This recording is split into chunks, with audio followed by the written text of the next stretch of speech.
We'll certainly keep an eye on that door, on that plane, throughout our programme. But let's just remind you, of course, that Rome is a city on the eve of a papal funeral which will host some of the world's most powerful people and, of course, hold the gaze of the world.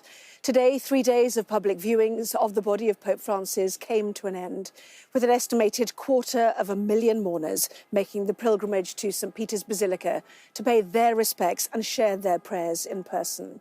Well, at 6 o'clock this evening, the doors of St. Peter's were closed. Behind them, a ceremony of intense emotion took place, with Pope Francis's casket removed from public gaze, sealed for eternity.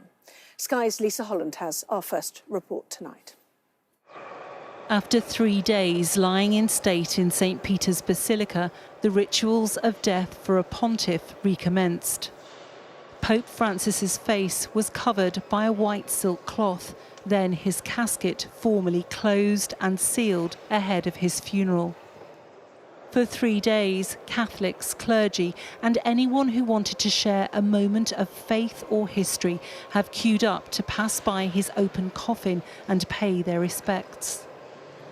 The final mourners entered the Basilica early on Friday evening. In all, 250,000 people made the pilgrimage. Throughout the day, there was a build-up of mourners trying to get to the Basilica doors before they closed. Amongst them, Patricia and Alessandro, who, even in the crowd, stood out carrying 3 red roses. Up since 4 o'clock in the morning to deliver the flowers to Pope Francis. We brought these roses to symbolise our love for the Pope, says Patricia. We lost our brothers. The roses are also for them. With such a monumental event now so close, in St. Peter's Square we saw acts of spiritual togetherness. Poland's Archbishop of Warsaw spontaneously blessing medics. But a sense of solemnity gave way to mounting tension amongst pilgrims.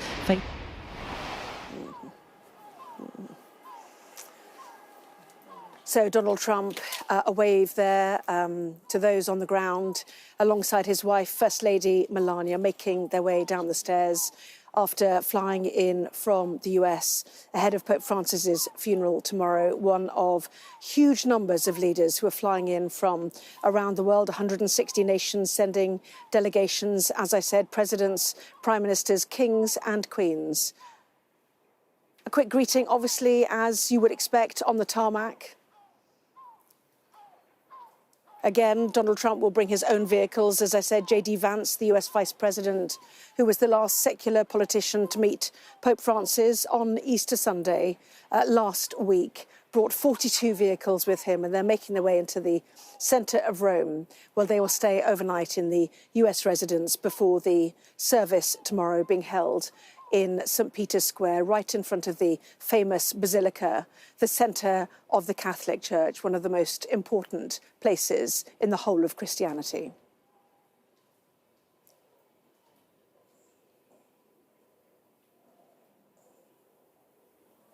We know that President Macron has declared there will be no bilaterals when he is here. We don't know if Trump officials will meet anybody, or indeed if he will. We understand that the UK Prime Minister Sir Keir Starmer has met with Giorgia Meloni. She's also met with the Hungarian leader as well. But for many people, the focus will be on saying farewell to Pope Francis, his 12 years of papacy, for some extremely controversial, of course, and issues that this man, the US president, will have clashed on with Pope Francis are many. On migration, for example, in his Urbi et Orbi last Easter Sunday, Pope Francis chose to talk about migration, declaring we are all children of God. Again, looking after, in his view, the marginalised in society.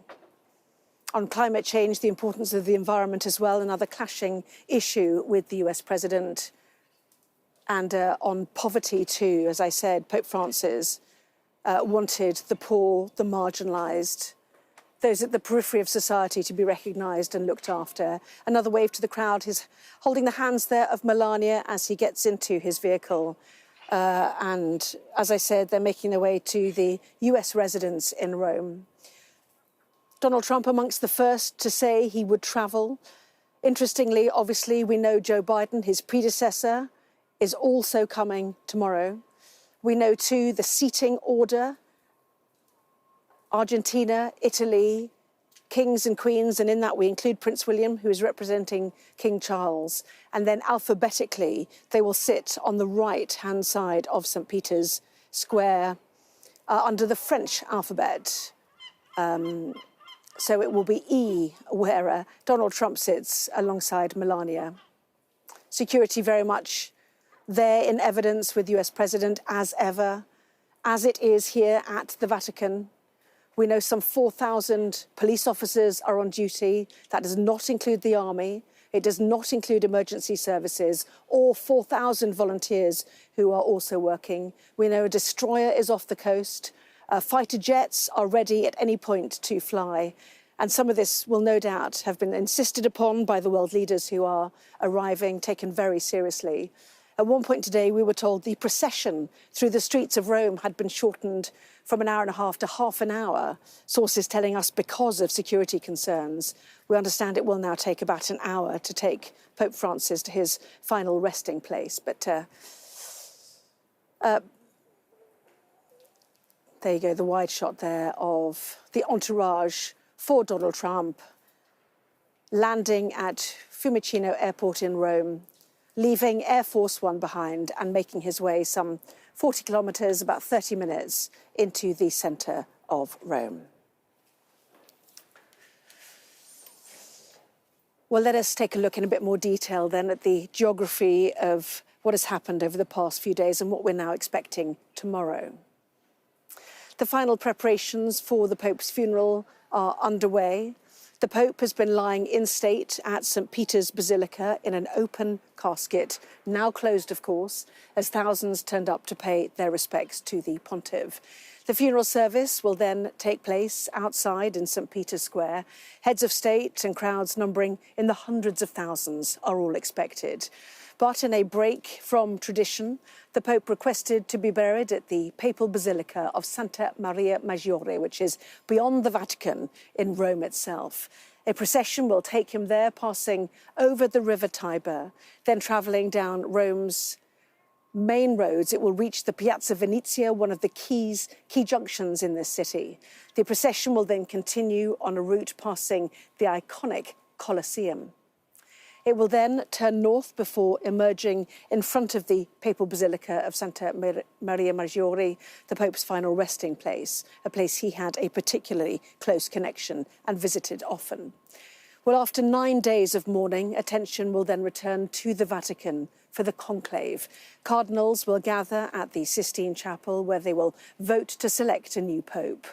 Once the new pontiff is chosen, white smoke will rise from the chapel's chimney and the bells of St. Peter's Basilica will ring. Well, every inch of St. Peter's and the route of the procession will be under the intense surveillance of the security services here in Rome tomorrow. Our Europe correspondent Adam Parsons has this report. We've come to the heart of the police operation, designed to protect the Pope's funeral. From here, they can see everything. This is the high security control room of Rome Police, where they can monitor an array of video feeds. If it happens around the Vatican, they'll see it. Security is an imposing challenge. They're expecting up to 1 million visitors, along with some of the most famous leaders and dignitaries in the world. The last time we saw something like this would have probably been hundreds of years ago. This is a historic moment. Any potential problem can be immediately passed on to this room, and that will result in an immediate reaction by the security teams. Rome is on a high state of alert.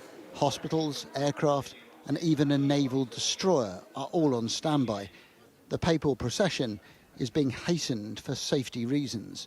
The key to the success of this plan is collaboration. There are officers here from the Rome Police, the National Police, and the military police, as well as the Army, the Navy, the prison service, the emergency services, and even government secret intelligence. All of them gathered together and ready to react in real time to anything they see on those screens.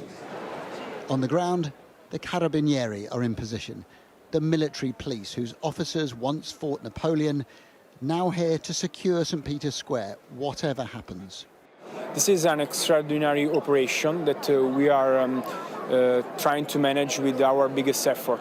So for this reason, we are to employ all the units that can fight and can face all the problems. So the big flow of people, the common crimes, but we are ready even for biggest and terrifying events. There are snipers hidden in these buildings, plainclothes police in the crowd, jet fighters ready to scramble. Nerves heightened by the arrival of so many foreign leaders. French President Emmanuel Macron among the first. Hungary's Viktor Orban also in Rome. And President Lula, head of state in Brazil, which has the world's biggest Catholic population. This funeral will be a cradle for kinship, faith, sympathy and politics. Adam Parsons, Sky News, Vatican City.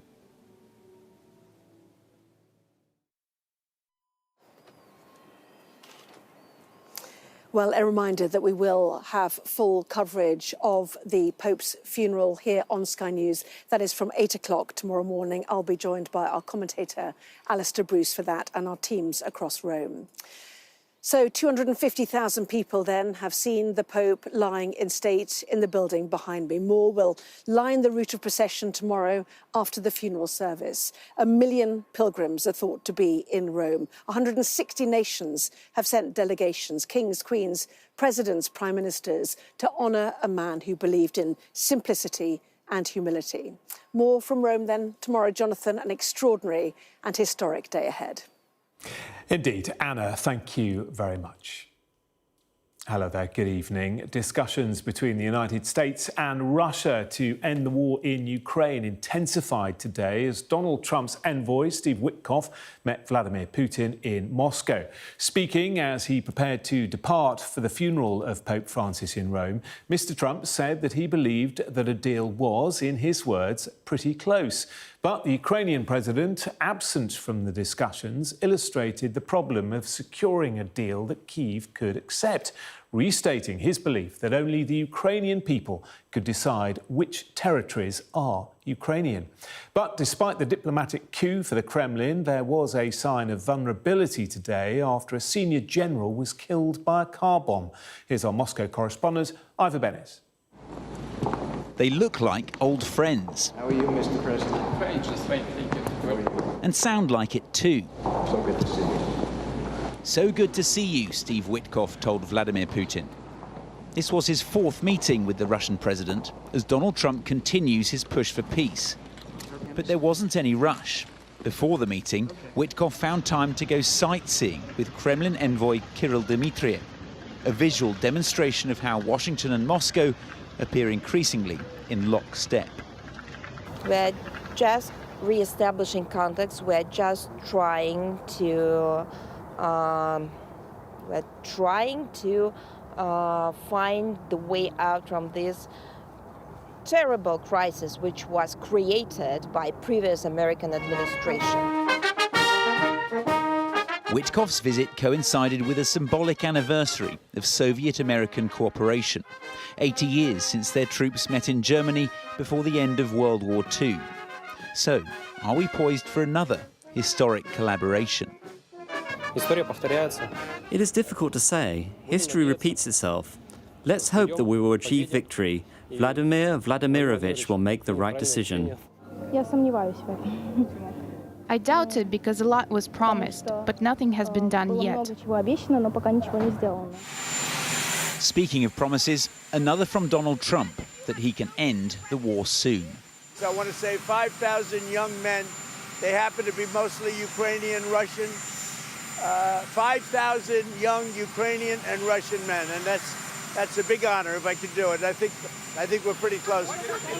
The Kremlin called Witkoff's visit constructive and useful and said it brought their respective positions closer together. That's not good news for Ukraine.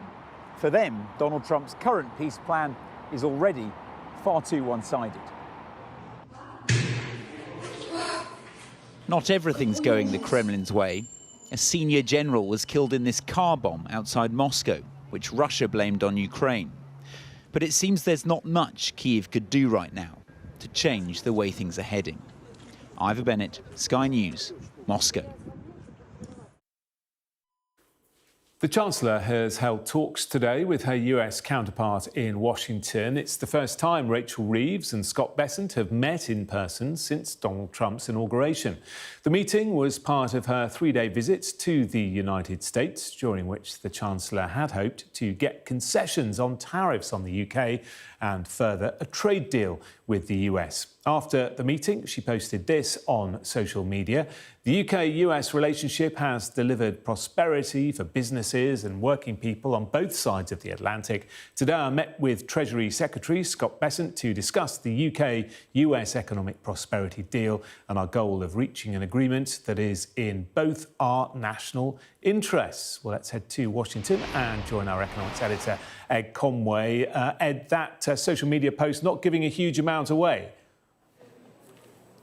No, not for the time being. But I mean, I'm told that behind the scenes, work is still progressing, and actually, they feel, those negotiators who are negotiating or trying to negotiate a deal with America to reduce or remove some of the tariffs that the UK is facing. Remember that while there has been a lot of back and forth over these so-called reciprocal tariffs that America is imposing on the rest of the world, there are still tariffs that the UK faces on steel exports to America, on aluminium exports to America, on car exports to America. All of that stuff has an impact on the UK economy, and the hope was that a deal was going to be reached soon. I'm told that while those involved in the negotiations think that they are maybe 90% of the way there, they're not quite there yet, and they think they might have something within the next fortnight.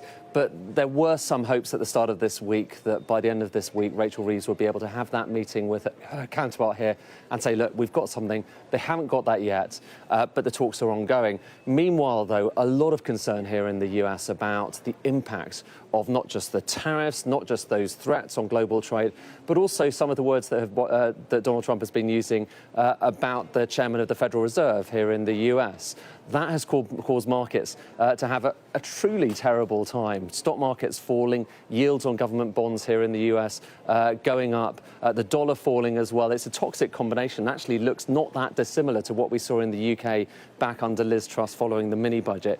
All the same, Donald Trump has changed some of his language recently, tailing back some of those comments about the Fed chairman, saying that he isn't necessarily going to have those tariffs forever against China. So right now, everyone is just taking it one day at a time. And in amongst all of that detail about the US, about tariffs, about the fate of this institution I'm sitting in right now, the International Monetary Fund, the UK's conversations feel like they're quite low down on the pecking order. But nonetheless, they're pushing for them. They hope that they will get a deal in the next couple of weeks to show that both the US and the UK can actually make this happen. OK, Ed in Washington, thank you. And let's stay in the United States, where the standoff between the Trump administration and the judiciary hit a new crisis point today. The FBI arrested a judge in Milwaukee, accusing her of helping a man escape immigration authorities. Sky's David Blevins is in Washington for us. David, just remind us of the background to this and also the response of the judge in question. Well, Hannah Dugan is a county court judge in Milwaukee. She's accused of two offences: obstructing proceedings and concealing a person to prevent their arrest. The criminal complaint alleges that she was informed immigration officers had arrived to detain a person who was appearing in her courtroom, that she confronted them and challenged them in a corridor outside, and then returned to the bench and instructed the suspect and his lawyer to leave by a side door. The suspect was then arrested outside. But the arrest of a judge certainly escalates the row between the White House and the judiciary. Donald Trump having repeatedly called for judges to be impeached for ruling against him. The Attorney General, Pam Bondi, says the arrest of this judge shows that no one is above the law. But Judge Dugan says she has committed her whole life to the rule of law and due process, that she'll be vigorously defending herself and looks forward to being exonerated. Jonathan. OK, many thanks for now. Luigi Mangione has pleaded not guilty to murdering a US healthcare chief executive. United Healthcare boss Brian Thompson was allegedly shot dead by the 26-year-old defendant in New York last December. At the same hearing, prosecutors formally confirmed they plan to seek the death penalty for Mangione. The UN's World Food Programme says its food stocks in Gaza have run out under Israel's nearly 8-week-old blockade, ending a crucial source of sustenance for hundreds of thousands of Palestinians. 80% of Gaza's population rely primarily on charity kitchens, many of which are expected to shut down in coming days. 3 men have been jailed for plotting to murder Paul Allen, a gang member that carried out Britain's biggest ever cash robbery. Paul Allen was shot twice in his kitchen in July 2019 and left paralysed from the chest down. He was part of the Securitas heist gang that stole £54 million from a cash deposit in Kent. The trio was sentenced to a combined 99 years in prison. A man has been jailed for life after murdering his estranged wife in Plymouth in January. Claire Chick was found seriously injured on West Hoe Road just before 9 p.m. on January the 22nd, before dying in hospital a day later.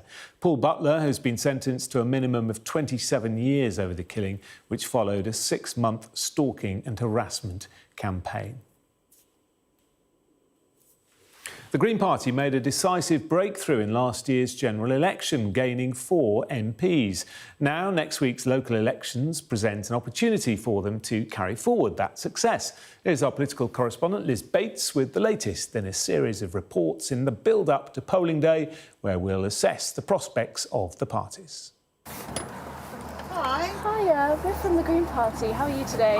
With local elections in less than a week, Green Party leader Carla Denyer believes there's an opening here in Kent. This is not their natural territory. The party only has 5 councillors on Kent County Council. It's traditionally a Tory stronghold, but if they lose support, smaller parties could make big gains. In the general election, we quadrupled our representation in the House of Commons. And not only that, we came second in 40 constituencies as well. And in the local elections, we've increased our number of councillors nearly 5-fold. But small parties have to make noise to win new voters. So has she done enough, especially compared to rivals for the anti-establishment vote, Reform? Nigel Farage's model of reform is very much about ego and celebrity and the one man at the top. That's never been the Green Party's values. We're a grassroots, bottom-up organisation. Their confidence comes after big gains in recent elections, but could divisions at the top derail their progress? Long a pro-trans party, after last week's Supreme Court judgment, co-leader Adrian Ramsey couldn't say if he still thought trans women are women. Green Party policy is clear that trans women are women, trans men are men, and non-binary identities exist and are valid. And I support that policy, and I know that Adrian and I are united in standing up for trans rights and for women's rights. And so do you mind me just saying, it does seem like there's a split at the top of the party? And I don't see those in conflict. I understand absolutely that some people will express themselves slightly differently, and I absolutely understand why a cis man, might feel slightly uncomfortable at defining womanhood from the outside. These are local elections, but of course national politics will play a huge part. We see from the polls people are drifting away from the main parties. But the big question, where are those voters going? And could this be a breakthrough moment for one of the smaller parties? Kent could be one of those places where political tradition makes way for change. And with polls opening on Thursday, it's not long before voters decide. Liz Bates, Sky News, Kent. Well, we saw Donald Trump arrive in Rome a little bit earlier. He spoke to reporters on the flight from the US. We've just had pictures of that come through to us. Let's take a listen. We have a long flight today, but we're going for a good reason. Do you have any questions? What do you hope Steve Witkoff will get out of his meeting with Putin today? He'll be calling me. They just left the meeting. I haven't been briefed yet, but he had it. I hear a pretty good meeting. Mr. President, any update on Secretary Hicks and your view Signal as important. I think it's fake news, really. I don't view it as important. You said you were going to be meeting with some leaders while you were in Rome attending the Pope's funeral. Who were you attending? Some people in Rome, yes. Who were you meeting with? And a little bit quickly, and frankly, it's a little disrespectful to have meetings when you're at the funeral of a pope. Are you going to be meeting They say. But I'll be talking to people. I'll be seeing a lot of people, including the Prime Minister of Italy. Any plans to speak with President Biden? Very, very good Prime Minister. What? President Biden, any plans to talk with him? He's going to be there. Oh, he is? I didn't know that. I mean, it's not high on my list. It's really not. Sir, can I ask you about this judge in Wisconsin who was arrested because of immigration issues? What's going on with the case there? That's a terrible thing. The judge was arrested because he was housing a trendy Iroquois, right? Is that the one you're talking about? It's pretty surprising. It's terrible. Mr. President, you said that you've spoken to President Xi multiple times. Is that since taking office, sir? I don't want to discuss that, but I'm speaking to a lot of people from China, but I'm speaking to people from all over the world on the tariffs, and we're making very good deals. Very good deals. It's going to make our country rich. We're not going to be ripped off like we have been for the last literally 50 years. Mr. President, there was a car bomb in Moscow this morning that killed a Russian general. Do you have any reaction to that? Any impact? Talking on what? Russian general. No, I just heard you just tell me that for the first time. Where did this take place? It took place in Moscow. It was a Russian general. That's close to home, right? That's a big one. Yeah, I'll look at it. If I hear anything, I'll let you know. When you see these leaders in Rome, it's more like mix and mingle at the funeral, right? Or you're having individual one-on-ones? It's a little tough because we don't have much time. And we're arriving at about 11:30. And we have some people meeting us already. And then I'm taking pictures with the military tonight when we get to the house at 12 o'clock, the embassy. And so we don't have really much time. And then, as you know, tomorrow morning we're sort of leaving early. I think that we're going to try and see a couple of people that are important to what we're doing. Why did you feel it was important to go to the Pope's funeral? I just thought it was out of respect. You know, I won the Catholic vote. And I think it's the first time that ever happened where a Republican won the vote. And I won it by a lot. And, you know, I have a great relationship to the Catholics.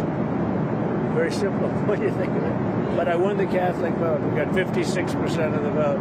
I don't know why we didn't get more, actually. I don't know how they got any. But we did well with the Catholic vote, and my relationship is very good. So therefore, you know, I think it's appropriate.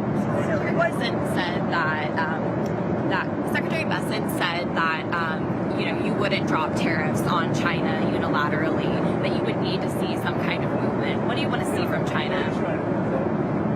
Well, I'm not going to drop them unless they give us something that's, you know, substantial. Otherwise, I'm not going to drop them. But it'll all work out. Those things always work out. You know, we're working on a lot of projects right now. The wall is solved. The border is the most secure it's ever been. We're having a very hard time with judges because they don't want people to be moved out of the country. Shockingly, nobody's ever had this before. No other president. There's never been a time when this has ever become an issue, where they talk about due process, when you have millions of people that you're moving out that are really bad people, very dangerous people, and you have a judge that wants every single one of them to have a trial. So they want us to have millions of trials, therefore. And how long does the trial take? Weeks? The trial can take weeks. That's not what it's about. That's not what our country's about. And that's not what I got elected on. And these are judges that just want to, you know, show how big and important they are. They're local federal judges, and they shouldn't be allowed to do it. You know, we have hundreds of thousands of people that we want to get out of the country. And the courts are holding us back. Some judge that nobody ever heard of is holding us back.